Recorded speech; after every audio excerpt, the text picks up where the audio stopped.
Let's welcome in our guest, a great friend of mine and the lead NFL announcer for Fox Sports. He's coming off a year in which not only called an NFC Championship game, but then called an amazing Super Bowl. One of the best dudes as a player, and now one of the best dudes in the media game, Mr. Greg Olson. Welcome to the season with Peter Schrager. What's up, buddy? It's good to be on, man. I feel like I've been waiting for my call to be on the show. It finally came. This is it. You got the call. You also got the call to call a Super Bowl last year. I think we were all blown away by your performance when you were a current player and you would jump in like as a three-man booth, whether it was with Charles Davis, it was Burkhardt at the time, or whoever it was. And then you get the full-time assignment a couple years back, and Aikman's the number one guy. Aikman leaves for Monday Night Football, and you ascend to the number one chair in a Super Bowl year. And Greg, I don't think you need to hear it from me, but you hit it out of the park. You were awesome. Your experience calling a Super Bowl in year number one as the lead Fox announcer. It was hard. It was kind of hard to imagine everything playing out the way it did, and, as you said, when I signed on and, following the 2020 season, I retired and signed on in 21, joined Kevin on the second crew and was really excited for that, right? I thought, all right, do this for a while and we'll see where it goes. Never in my wildest imagination did I think that next offseason leading into last season that the musical chairs that was sports media, and especially with the top broadcast teams across all the different networks, would change so quickly. And the opportunity and the seat opened. And, I was fortunate that after just 1 year of really calling games, Burkhardt and I found, well, not 1 year for Burkhardt, 1 year for me, a long time for Burkhardt, that the two of us found ourselves together again, albeit on a different crew, and just so happened to be a Super Bowl year. So it was quite the ride. It was quite the experience, and and one that I'm thankful for and excited to do it again this year. Did you treat it like any other game? Like, I know it's easy to say I approach it 1 week at a time, but God, there's 2 weeks to prepare, and it's the Super Bowl, and it goes from 20 million, which is no small potatoes, to like hundreds of millions watching. Did you go into it like, I've got to have a catchphrase, or I'm gonna have the call of a lifetime where they're gonna play this back on NFL films for 30 years, or do you just try to hone in and think, okay, it's week 6, Tampa Bay taking Atlanta, let's just treat it like that? Yeah, I got some really good advice from a lot of people who had been kind of in it, just who had called Super Bowls, especially just on our team, right? With Z and Russo and Aaron and Tom and obviously first one for me and Kevin. So, just being on a team that had a lot of people that had called Super Bowls and knew at the moment, felt like it was very similar to my, when I was a player, and the weeks leading up to the Super Bowl felt like months, and then the game felt like minutes. It really was exactly, once the game started, right? We had 2 weeks of prep after the NFC Championship game, which was an interesting game, in its own right, Yeah. with everything that went down with Purdy, and there was no quarterback, and it was a weird game. Then we kind of had this lull for the first week where, nothing really going on. And then we get to Arizona, and we have Super Bowl week. So it was very much as a player where, you're reading everything. You want to make sure you have your storylines. You're diving into the weeds. And then once the game started, just like as a player, it was over in a blur, right? The hours and hours of my board and these detailed notes, I think I went a quarter and a half and didn't even look down, right? Like, you just get captured into the moment of the game, the energy of the game. All of your prep kind of plays out as the game unfolds on the screen. And we were very fortunate that the game was incredible, right? It came right down to the wire, came right down to the last possession, which is what all of us kind of cheer for. So the game cooperated, which makes it a lot easier for the broadcast team, because there's so much exciting things to talk about and so many different personalities and storylines. So we got lucky with the teams. We got lucky with the game. And it felt like we started, then Rihanna sang, and then it was over. Like, that was literally what happened. That's the memory. And like the Rihanna thing, like, so I'm just thinking, I was on the studio show that morning, all afternoon into the night. Then we get to kick back and kind of just watch the game in a green room. You guys are calling it. Rihanna goes on, and Carissa and I are like, all right, we're going to go and try to watch it on the field. We walk on out into the tunnel. We're with Sean Payton. Sean Payton stays out there. No one bothers him. They tell me and Carissa, you guys have to go back. No one's allowed on the field. And like, Sean Payton, they weren't going to mess with. So we go back and we watched Rihanna from the green room, which is in like, did you watch Rihanna? Or are you studying depth charts and being like, is Mahomes coming out in the second half? Or are you able to like enjoy the Super Bowl while you're calling it? So I love Rihanna, right? Like, I Yeah, love who so many doesn't? songs. She's got so many good songs. So, but it's really funny. So you said it. The Mahomes thing kind of changed my halftime plan. Like I was like, I can't wait till halftime. They always serve us food. You know, they bring up chicken fingers or whatever. And I'm like, I'm gonna make a plate of food. I'm gonna go to the bathroom. I'm gonna come back and I'm gonna watch Rihanna and enjoy it. Whatever. Well, Mahomes gets rolled up like right before halftime, right? So I'm like, holy shit! Like, what are we gonna talk about if Mahomes can't play? Aside from Mahomes not playing, but like, what are the other storylines? Like, where do we go? We got to start talking about other people. So I'll never forget it. I'm sitting like on the little, like there's like a little desk in our booth, and I'm sitting there and I have my notebook, which has like all my storylines and thoughts that I've kind of put together over the weeks. And I remember being like, no, I don't like this song. And then I'm like, wait. And then they played like, I found love it. And like I take a break and I'm like, I love this song. Like, I gotta listen. Okay, I'm sorry. I gotta listen. I was going in and out like based on what song she was singing. But now from the press box, like from our booth, when she got lifted onto those like conveyor, those like platforms, she was like eye level with us. So from where our vantage point, she's like eye level performing on the little platform. I'm like going through my chart and my thing, like, all right, what do we want? How are we going to pick up the second half if Mahomes does come out, if he doesn't come out? Well, all this stuff. And then like in between, I'm like, oh my God, I love this song. And I'm like captured in this. Well, if she's eye level, you don't want to be rude and not look at Riri. Like if she sees you, Riri. You can't be looking at notes about Chad Henne. I don't want to insult Riri, and she's got a baby on board, which was a big announcement. And so I wanted to be respectful of the halftime performer, but then at the same time, I'm like, the whole world is expecting us to talk about this second half for the next 2 hours, and the best player in the world may or may not be part of it. Now, fortunately, he came out and he was fine, and it was an unbelievable game. But like halftime was such a mix of like, man, I really want to watch this performance, but I got to make sure I get my shit right, because if I'm not ready for the second half, 100 million people are going to let me know, The last big play was the flag. I'm gonna toss to the sound right now so we could hear your call. Insert the sound. In real time, you were on it. Like, there's a flag. Do we want that flag thrown there? Now, were you thinking about going hard on that and saying, let's crush the refs here? Why are you throwing that flag? Or did you feel like just that was your natural reaction?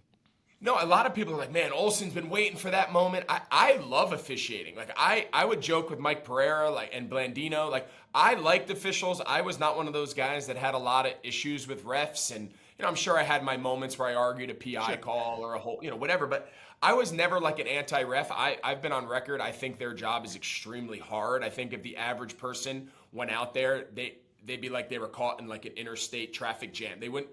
Things are happening so fast, and I don't think anyone could process it as quickly as those guys do.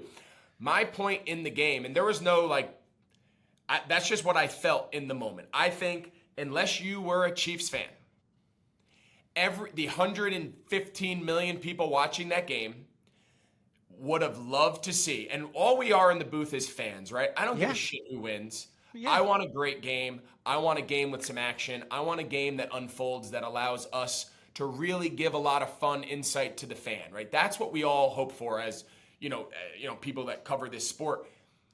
How great would it have been if that ball gets put in Jalen Hurts' hands and the MVP runner-up has one more possession to beat the MVP and go down there and see where the game unfolds. It was back and forth. Kansas City comes back from behind. Let's see how it unfolds. And then it just was a big wet fart, right? Like I know. They run the clock out. They slide before the goal line. They run the clock down, take a timeout, walk off. It is so anticlimactic, and that flag probably was the right call. But going back on it, you could make the argument not to throw that flag in that spot, and who knows if that's one of the all-time greatest finishes of all time. And here we are. We're saying we could get the first overtime game in NFL history. Right? And we got to make sure, in between breaks, as we were getting there in the fourth quarter, and we're like, it's, within 3, it's within a 1 score that a tie is real, right? We're thinking, all right, we got to make sure, if this does go to overtime, everybody is clear on the new rule, right? Everyone gets a possession. This is playoff. We're having those conversations during the break to make sure if we do go to overtime, all right, who's going to set the rules? How are we going to bring it? You're talking because the Patriots and Falcons did go to overtime, but this is the new rules The where new rule. That's what I mean. with the kickoff. Yeah, with the kickoff changes and like you get one possession and it's not regular season rules. It's specific for the playoffs, and we hadn't seen one all playoffs. That's right. So we had never seen it since they implemented the new rule. It obviously was the big deal after the Bills-Chiefs game when Mahomes and Josh Allen had that epic back and forth, and then that both of them don't get a chance in the overtime to possess the ball. So they changed the rule, and we're like, could you imagine if the first time it ever unfolds is in the Super Bowl? We were damn close. So I think we all had that moment, like, man, we're really there. All right, even if they kick this field goal, now Jalen Hurts has a chance to go down, and he can answer or potentially win, whatever. And then obviously it became kind of anticlimactic. Bucker just lines up for a kind of a routine chip shot, albeit it's the Super Bowl, and the rest is history. We go back to the hotel afterwards. After the post-game show wraps up their show, I'm doing my stuff on the field. You got the studio guys breaking down the game.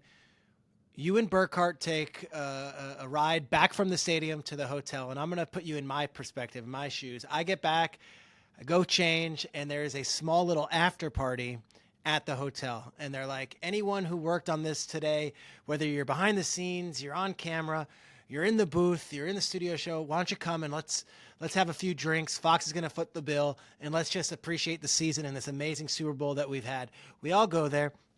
You and I talk for about 5 minutes, and then you say, okay, I got to go. I go, where are you going? I'm like, this is everything you've worked for your entire season and maybe your entire professional life thinking about the Super Bowl, calling it. And you put on a cowboy hat, which I don't know why you were wearing, but you put on a cowboy hat or straw hat of some sort. And you stroll out, and I see a roller bag suitcase with you. It was about 10 o'clock Arizona time. Greg Olson, can you take it from here and tell us how you spent the night you called your first ever Super Bowl? Yeah, so this is a really, I think this is a story that everyone, not just you, enjoys the most and kind of is a perfect ending to what was a crazy year. So originally, we were out of town the week before. My wife and I went on a little trip, so we were away from the kids, and then I went out the whole week of the Super Bowl. So I hadn't seen my kids. I saw my kids for like one day in 10, 12 days. And I was like, you know what? It's a long week. After the Super Bowl, they opened up all these random flights from Arizona to Charlotte, where I live. And there was like a 2 a.m. or a 1 a.m. local time flight that was like a mini red eye, like a whatever, back to Charlotte. I was like, I'm taking it. I'll get back from the hotel. I'll change. I'll shower. I'm getting out of here. And no, my original flight was like 11:30 local time. Okay. My original flight was 11:30 local time, so I wasn't even going to come back. I was going to go straight to the airport and get out of it. From the game. You're going to call a Super Bowl, then go to the airport. And I was like, I'm beating the crowd. A couple years ago, I was working the Minnesota Super Bowl. I forget who played. Maybe like Philly, New England, maybe. Philly, New England. Yeah. And I made the mistake of flying out Monday morning, and it was an absolute cluster. It was a mess. So I'm like, I'm not doing that again. So I arrive, and our boss, our crew boss, our producer, Richie Z's like, hey man, I got to talk to you. He's like, you can't not come back to the hotel. I'm like, why? I'm like, we're going to be together all week. I'll have a dinner and drink with every single person all week. I'm like, after the game, man, I want to get out of here. He's like, you can't. I was like, all right, fine. So he talked. And why do you think that was? Because of respect to the bosses, or like because he knew you're going to want to take a moment to just decompress with your friends? Probably both. So long story short, I get talked into staying. I'm like, you know what? All right, I'm going to come back. So the morning of the game, I go on and I'm like, all right, I got to find like a perfect medium. I don't want to stay a whole nother day and take a red eye Monday night. Then I have like 24 hours here. There's got to be. So long story short, I quickly book a flight at breakfast morning of the Super Bowl that leaves at like 1:30 local time. So now I'm like, I'm going to come back to the hotel. I'll see everyone, have a drink. We had about 500 bourbons. Yep. They made the biggest mistake of saying everything is on the house. Like, I might be the only guy in history to ever make an old fashioned with fucking Pappy Van Winkle. It was great. And so I'm glad I came back, but the story just gets worse all the entire time. So not only was first class sold out, so I buy a coach flight. Not only did I have to take a coach flight, I had to connect in Austin. You called the Super Bowl 2 hours earlier. So I got done calling the Super Bowl. I had 3 Pappy Van Winkles with the guys back at the bar. Threw on my hat, T-shirt, shorts, roller bag. I'm like, I'm out of here. I say goodbye to everyone.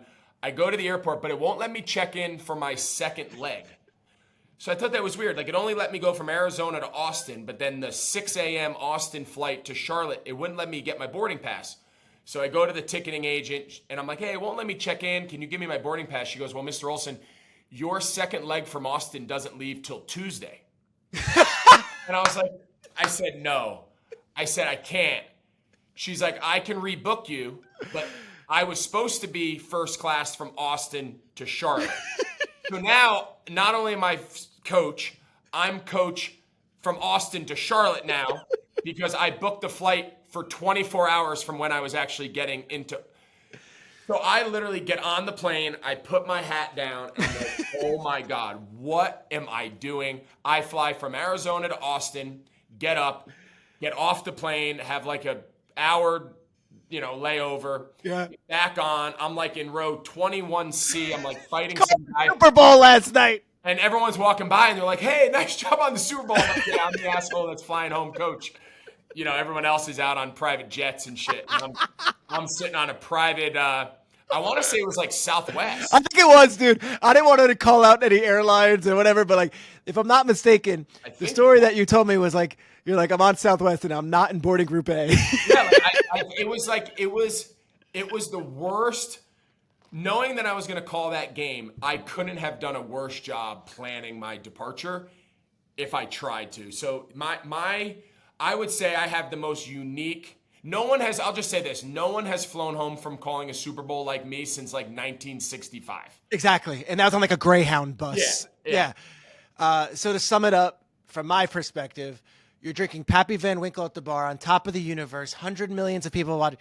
But there is nothing more humbling and more blue collar than you just getting your lunch pail and your cowboy hat and you getting on that boarding group C, whatever it was, connecting in Austin, waiting, and then flying home. But you know what? You saw your kids in the morning. Saw them. They got off to school. I took like a 6-hour nap. I didn't participate in society for like 48 hours. So I rushed home to do nothing. But nonetheless, it was what was a great, busy, but awesome week. Ended in very appropriate fashion. It's so fitting. It's the walk we walk, my friend. It's it. We are grinders. That's what we are. I wouldn't have flown coach in a million. No, I'm kidding. I actually, to be honest, if you know how often I'm flying, I would have completely just obsessed over that flight and probably not even known any of the players. Is the flight on time? Am I getting upgraded? Like, that's all I would have cared about during the game. That's why you're a better pro than me. There's like a running joke, even with our crew or like my wife's like, what hotel are you at? I'm like, I have no idea.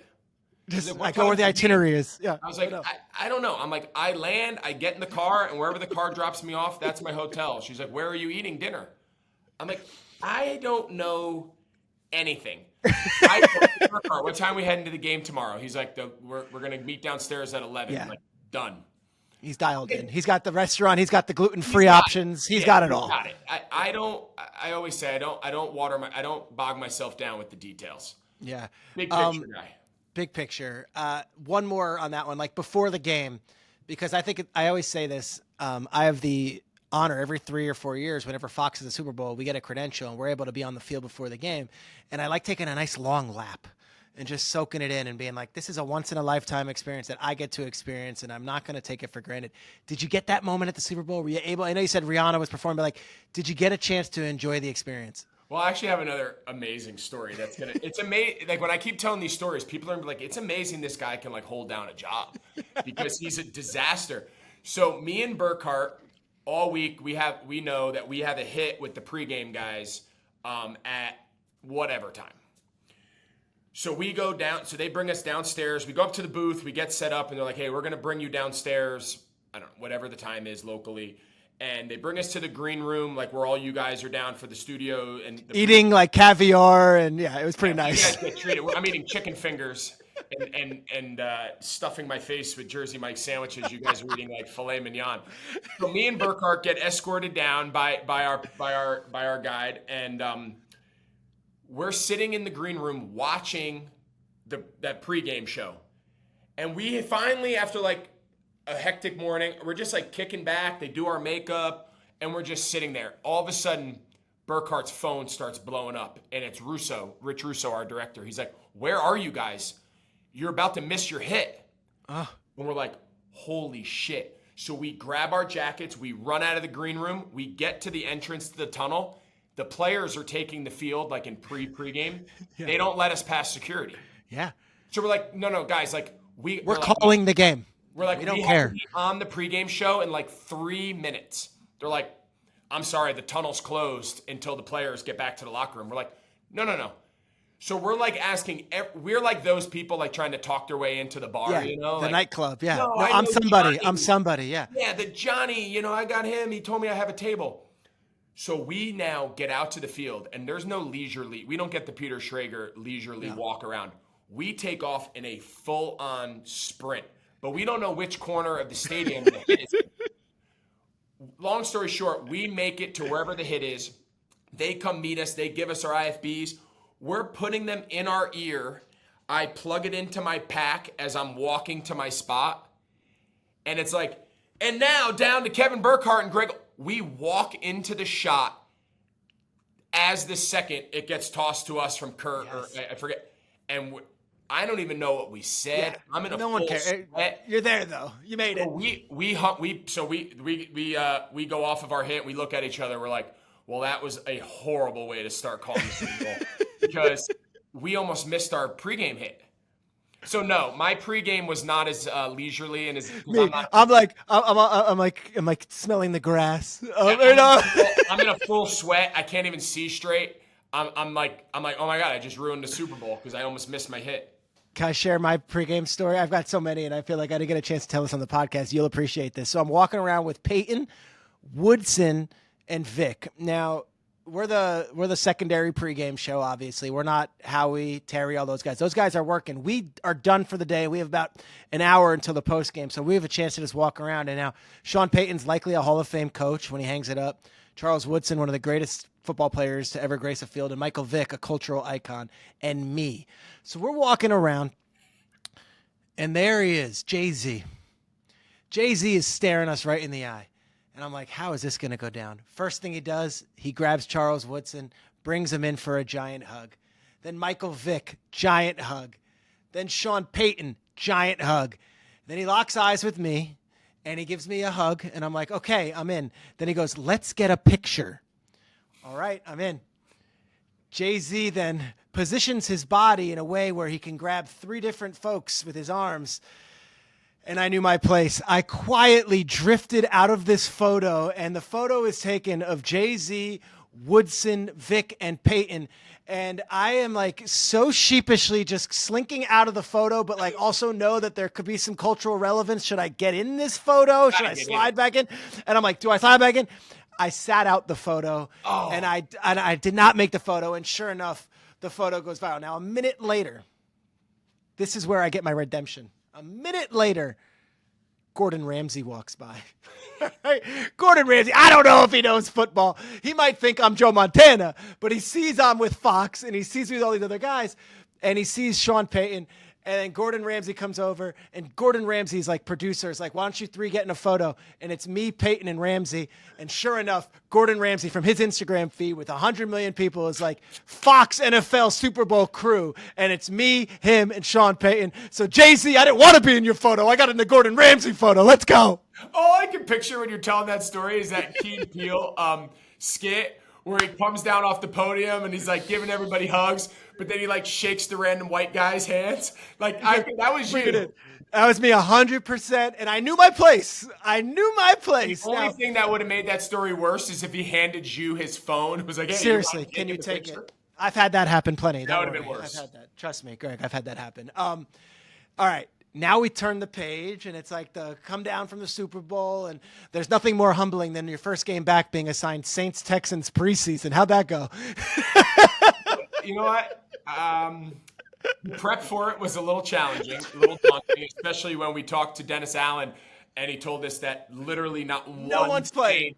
The Texans at least did us the favor and played like the first 2 drives with most of their starters, so we at least got we got like a good quarter and change out of CJ Stroud and the conversations. You got your Nico Collins for the year. You checked it off. Good. Yeah, the Saints did us no favors. They did not play a single starter, a minute, a play, a second. They didn't even put a uniform on. But how did it feel getting back in the booth, though? It was good. You know what? I actually, as much as you're like, a preseason game, it's actually really good. It's great. To just get one out of the way, grind on 55 different wide receivers and 40 different linemen, and just put the prep in and just get yourself back in the flow of like, all right, this is what a normal week's going to feel like for me for the next 5 months. So you better wrap your head around it, And but it was fun. It's always good to be around the crew. I always like going to New Orleans. They got a good energy. It didn't feel like a preseason game, so it was a nice warm up. It was a good kind of rehearsal to get the bugs out, and we got a good one for Week 1 with Bears Packers. You sure do, which is, to me, the most intriguing matchup on the entire NFL slate. There's bigger names elsewhere, but I don't know what to make of the Bears, and I do not know what to make of the Packers. As we turn the page towards this weekend, have you dug in on your prep for that game? And really, what are your immediate takeaways on Justin Fields and Jordan Love? Yeah, I started diving in over the weekend and just kind of reading some of the clips, and knowing we had them, for the first game, just following in preseason, following guys, some of the beat writers on Twitter and who are the surprise guys at training camp and all that. But now that the rosters are set and you can really dive in, I'm with you. I think there's a lot of unknown. I think it's hard to really prepare for Jordan Love. First off with the Packers, because we've seen him spot play. We've seen him come in at times for Rodgers in various situations, but we've never really seen him operate an offense tailor-made for him, a system tailor-made, for his strengths, and Matt LaFleur and him work closely week in, week out. So I'm with everyone else. Everyone's like, how are they going to be? I'm like, I don't know how anybody can really make an assessment of Jordan Love fairly, good or bad, until we see him play, until we see him operate behind center. And then compounding that, they're the youngest team in the league, right?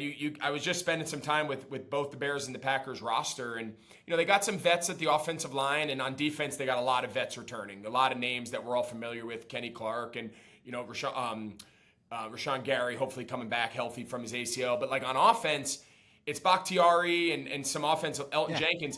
We're talking about offensive linemen, yeah. And then it's like rookie, second year Christian Watson, second year Romeo Doubs.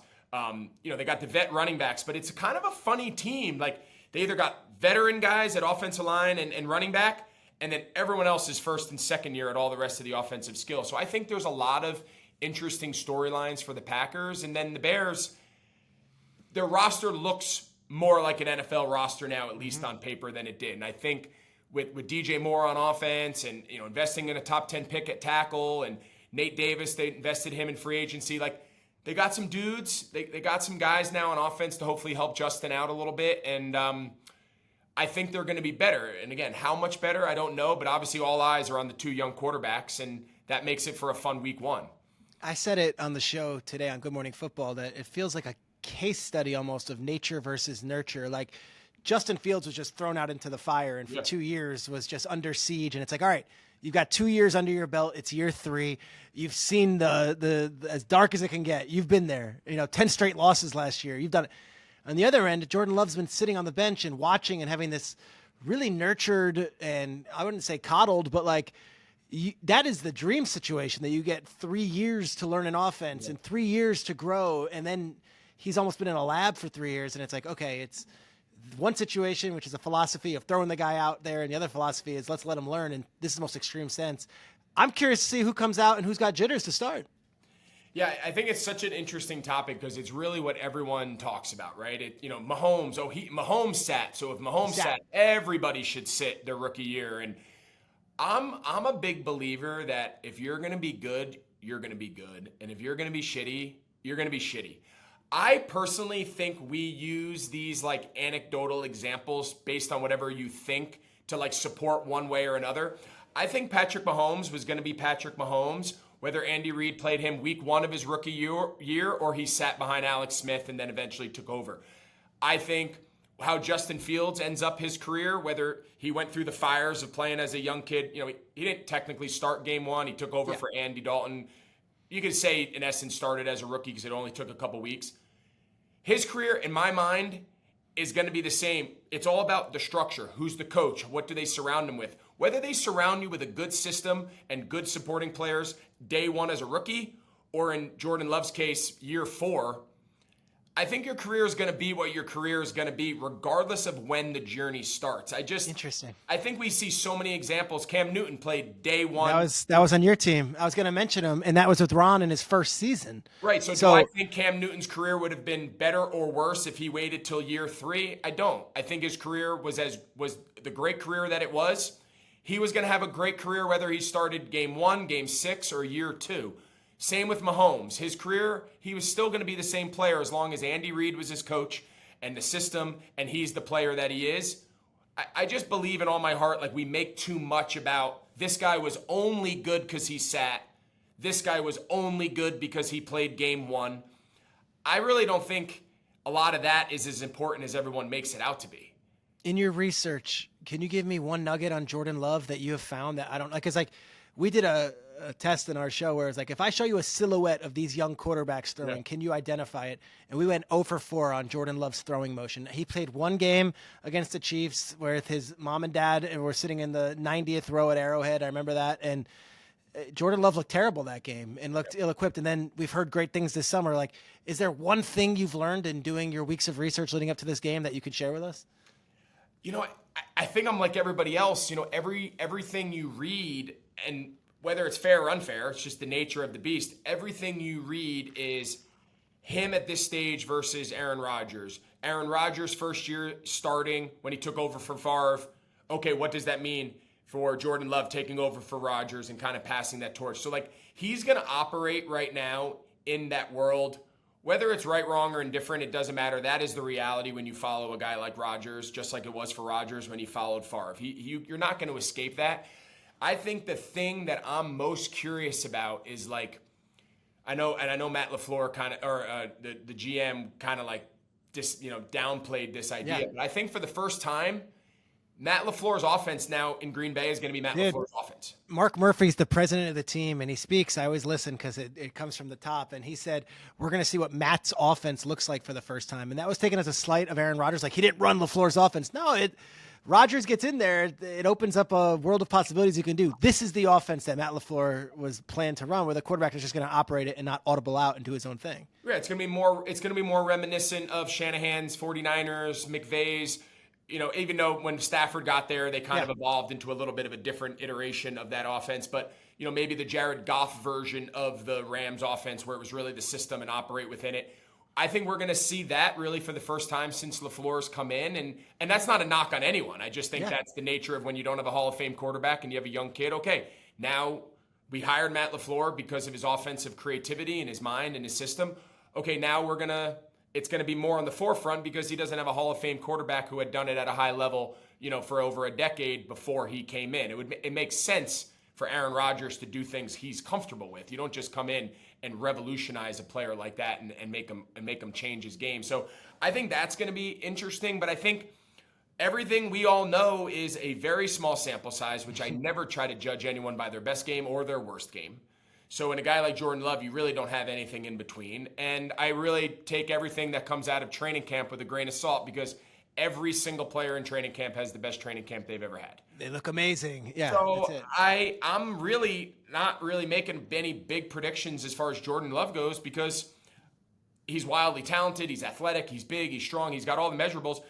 The kid deserves the right to go out there and play before anyone passes judgment, good or bad, on him. This is the game of the week for Fox, which is a big title for two teams that I don't think many people have going to the playoffs, honestly. The Vikings were the defending division champions. The Lions are the hot team in the NFC North. Bears could have a jump, and the Packers obviously could keep it going and be great. But to put that crown on this game says a lot about the fan bases and the traditions, and it says a lot about you guys going up there and doing it. Now, one more sports broadcasting question, and I know you said you don't know the itinerary, but, like, take us through the days leading up to it. If you're a listener and you know you're going to see Greg and obviously Kevin Burkhardt on the call, when do you guys get in? What are the meetings? And now in a post-COVID world, are we back to production meetings? Is it still on Zoom? What can you share with us as far as from your chair, what your next few days are? Yeah, so on a typical week, this week, week one, we start a little bit earlier just because, the anticipation of opening week. But on a normal week where you have a game on the previous Sunday, Monday, I don't really do a lot. I kind of take it as a personal day, catch up on some things at home, do stuff with the kids and my wife. And Tuesday, I'll really dive in. So Tuesday, I start with the team I know the least. So if I'm calling a game with an AFC, team or, a team we just don't see very often, I'll start with them on Tuesday. Like, what do they look like? Who do they have on the team? What numbers do they wear? What do the jerseys look like? Like, just familiarize yourself with something that might not just be top of mind. Like maybe if I'm calling a Cowboys game or a Philly game, which we see a lot, we kind of know those teams pretty well. And then Tuesday, Wednesday, Thursday is really just familiarizing yourself with the players, the schemes, the storylines, reading all the clips coming out. They send us all sorts of information and stats and, analytics and some really interesting things that you can build some context into game plan and personnel adjustments and, tendencies of each team. And really that's where, for me, I build a lot of my storylines that I want to talk about for the game. Like a great example is Philadelphia last year. Towards the end of the year, we obviously had them a lot throughout the playoffs and through the regular season. They became one of the big stories of the year. So we're calling them a lot, and everyone's just fascinated with fourth down, right? Everyone's fascinated with fourth down. But all this information that we get, aside from just watching us say, yes, they go on fourth down.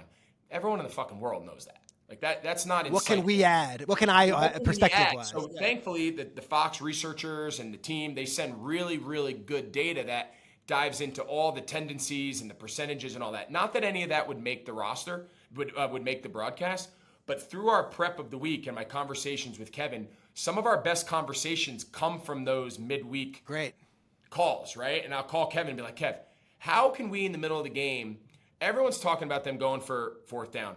How do we talk about fourth down on second down?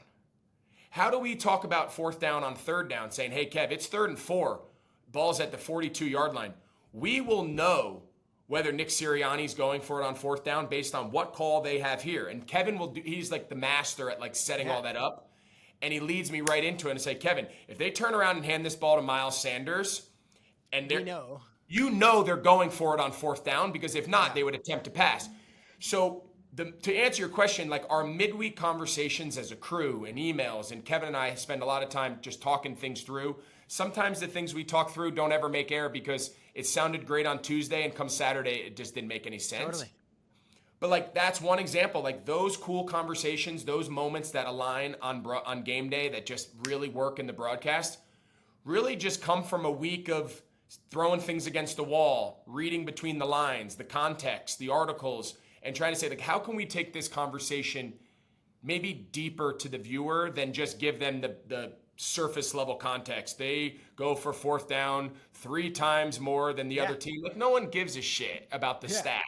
Stats. You can't. There's only so many stats the human brain can take. Yeah. So that's a big part of our process. We go in on Saturdays. We do all of our calls with the team via Zoom. That's worked for Kevin and I because the season Kevin and I first started working together was post-COVID. You weren't allowed in the building, and it worked for us. We felt like we got more people because we got them on Zooms.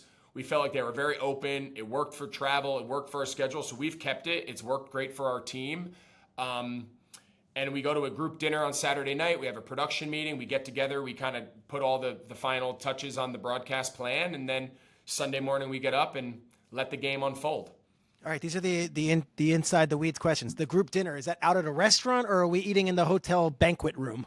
No, we try at all costs to get. Now, we might eat in the hotel restaurant if it's a nice restaurant. But we're trying to get out of we'll do our production meeting first, handle business, go through graphics, go through any of the highlights, the bumps, the in and out of the stuff, storylines, talk through the game. Once we feel we're in a good place, we make it a point as a crew, everybody. We make it a point as a crew, and we'll roll sometimes 12, 14 people deep. Yeah. And I think it's the highlight of the week. I think everyone looks forward to it. I think there's great banter. I think there's great camaraderie. I think people book their travel to make sure they're done with their work and done at the trucks or whatever they're doing to make dinner.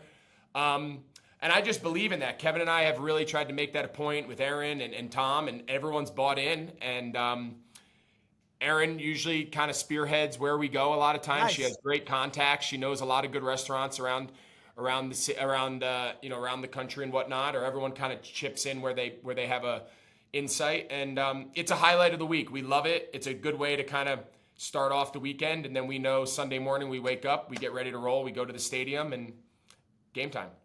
I'm going to make a pitch right now to Tubi or Fox Sports 1 or NFL Plus. We love Anthony Bourdain, right? We love his journeys, his travels. We love football. I would love a show where it's not about the games. We just go on with these crews to their Friday night, Saturday night dinners, and we spend a different night with each crew each week. Is that not a great content? I feel like that's something I would love to watch.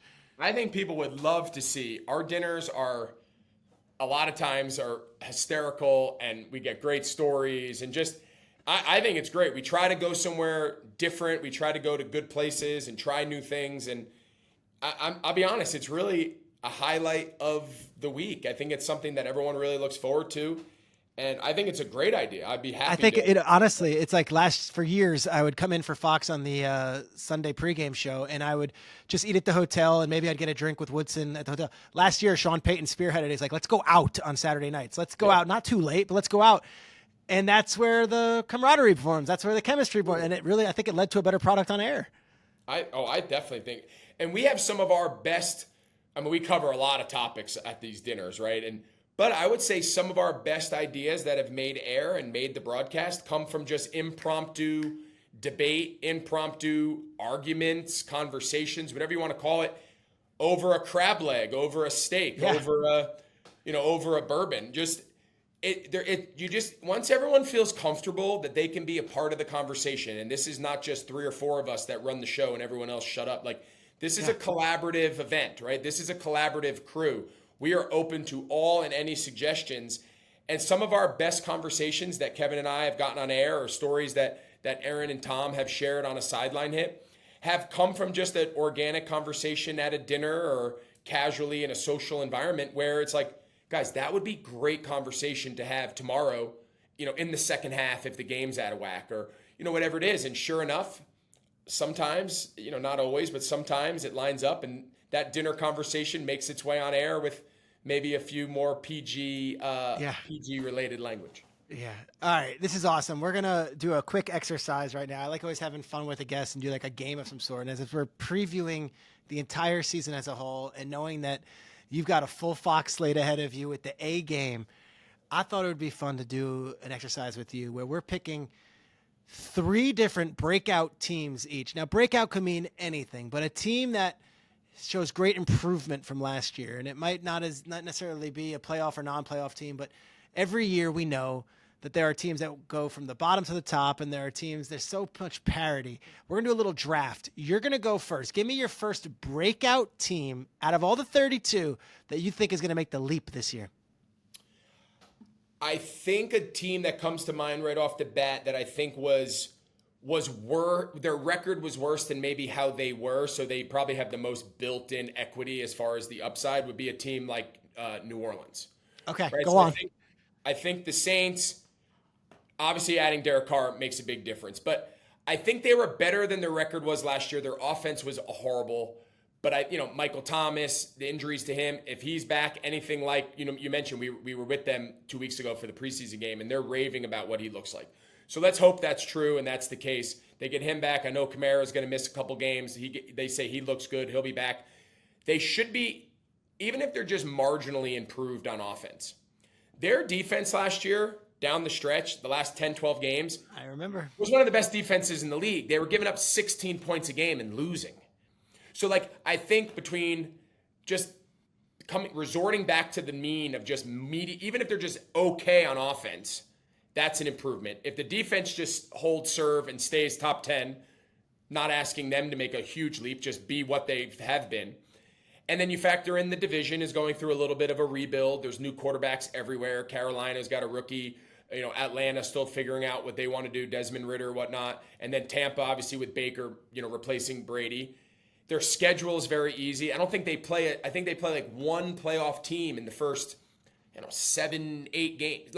I just think all the ingredients are there that they could be a team that we'd look that says, oh man, not only did they win the South, but they're the 3 seed or they're the 4. I don't think that would be completely out of the picture. Okay, Saints are off the board. I love that pick. I picked them to win the division today on Good Morning Football. I think that their defense is very good, and they have an upgraded quarterback. They should be able to handle that. I'm going to go with a team that's gotten so much hype and so much buzz, and I don't know if it's just because they're in my backyard, but I think the Jets are going to be really good this year. Like, I look at their defense last year; they were the number 4 defense in the league. They added talent on defense. They got a first-round pick in McDonald. I love Tony Adams, their undrafted safety, who's been having an outstanding training camp. And then you add Aaron freaking Rodgers. Like, I'm a believer, and I know a lot of people are waiting to pop a pin into this balloon and just see it go whee and come down. I don't know, and I wouldn't be shocked if we wake up Tuesday morning and they put a licking on the Buffalo Bills. Am I crazy in saying that? I'm in on the Jets, man. Yeah, it's hard not to, right? I think the Jets are the no-brainer. I think all your points are so spot on. I think the lazy national thing is, you get Rodgers, you're automatically good.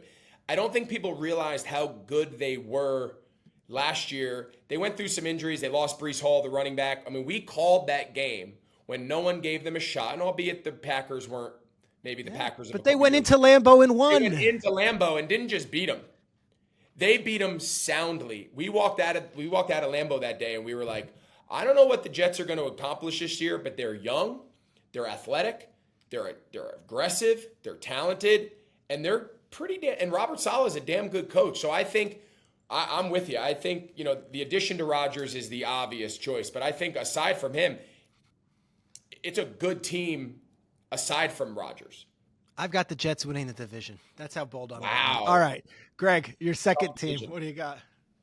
So I'm glad you gave me the caveat of like it could still be a playoff team, because I think a playoff team that if the average fan, like I don't even know if people realize last year Jacksonville got so hot at the end, upset Dallas. We called that game. They went on a walk-off pick 6 and I think it was overtime. Yeah. It was overtime, walk-off pick 6 and overtime. But like they were kind of under the radar. The year before they were a disaster. Doug Peterson comes in. People were expecting a little bit of improvement. Trevor Lawrence, you could say, has his breakout year, really kind of establishes himself with that AFC young group of quarterbacks. And then they go on to win a playoff game. I know they won a playoff game last year. I think this year, again, very similar to the Saints, division, record, good young quarterback, stability. I don't think there's I think we could look up in December when the playoff seedings are getting set and we could say, yeah, they win their division. The division's kind of down. They win their division, and they could be fighting for a bye, right? They could be the 1 seed. Absolutely. They have the 5th easiest schedule in the NFL, I saw. So I think, again, the prospects of your season is not always just, okay, how good are you as a team? I think there's going to be some really, really good teams who go 8-9, who go 9-8, just because schedule dictates. They play a brutal schedule. Their out-of-conference teams are brutal. They got to cross their division. Maybe they won the division last year, so they play every division winner in conference. Like, there's so many factors to success year over year that you could not get any better, and the next year be 3 games better win-loss record just because your schedule, just because your division sucked, just because a couple things went your way. So I think. And you don't apologize. I think that's the nature of the NFL. So I think Jacksonville has a shot. As crazy as it sounds, the other guys all beat up on each other, and they're sitting there at the end of the year fighting for a top spot in the playoffs. My number 2 team are the Detroit Lions. I'm a believer. Again, maybe I do this show too often on the mornings, and we did it since May and June and July, that eventually you're just like, all right, we've been hyping this team so much that I can't go against it. I think their offensive coordinator is really good. This Ben Johnson. Did you guys call any Lions games last year? Did you get a chance to? We called Lions when they beat the Packers in Detroit. Because it was week 18. That was on Sunday night. So, this kid is 37 years old, not a household name, but I could tell you he took his name out of the head coaching carousel and said, I'm coming back to Detroit early on in the process. I think he would have been a head coach at one of these teams that hired new head coaches. He was that hot a name.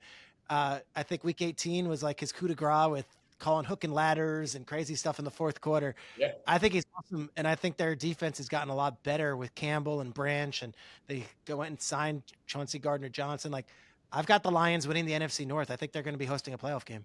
Yeah, I think you're spot on. I'm excited. I mean, 2 days from as we sit here recording this pod, the whole world's going to see, and Dan Campbell has not shied away from it. He's like, give us the spotlight.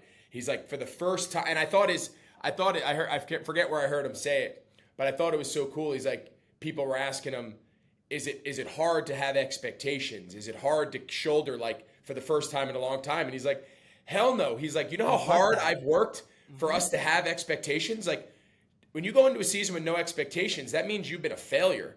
He's like, "We're not only accepting it. He's like, we're leaning into it. We are so thrilled that finally." People expect us to do something. Why would we shy away and downplay it? He's like, so I mean, they got their shot. They got the world champs Thursday night kick off the season, and they got their shot. All right, your third team. You've already done the Saints and the Jaguars that you think is going to take a leap in 2023. Again, another playoff team, but maybe a team that no one last year, even though they were a playoff team, very similar to the Giants, right? Like I think when the Giants made the playoffs last year, people were like, great story, Brian Daboll, great job first year. Daniel Jones had a great season, ended up getting a contract off of it. But I don't know if anyone was like, man, they're going to make a deep run. I don't know if they were at that point. I think Seattle was kind of in the same boat last year. Let's go. I'm in on the Seahawks too. Right? Talk about it. So even though they did squeak in and they made the playoffs and whatnot, I don't know if anyone ever considered first year with Geno, how they're going to replace. I think they have gotten young. I think they've gotten talented. I think they've hit on a lot of these draft picks. I think I know Smith and Jigba he's going to miss some time with that. What did he hurt? He hurt something. Yeah. And I think he's going to miss. But anyway, it's thumb injury. I'm not mistaken. Yeah, something. Anyway, I think they hit on the running back. I think they're young. I think they're talented. I think Geno has far exceeded everyone's expectations, at least nationally. I think internally they always thought he was pretty good. I think they got a shot. Again, it's going to be them and the 49ers. We'll see what happens with the Rams. Can they get back a little bit from last year's down year? And I think Arizona has a long uphill battle right now to be relevant again. So I think schedule-wise they're okay in the division. And I think they're a team that has a chance to make some noise. My last team that I think is going to make a leap, and it's on just bravado and gusto and leadership alone.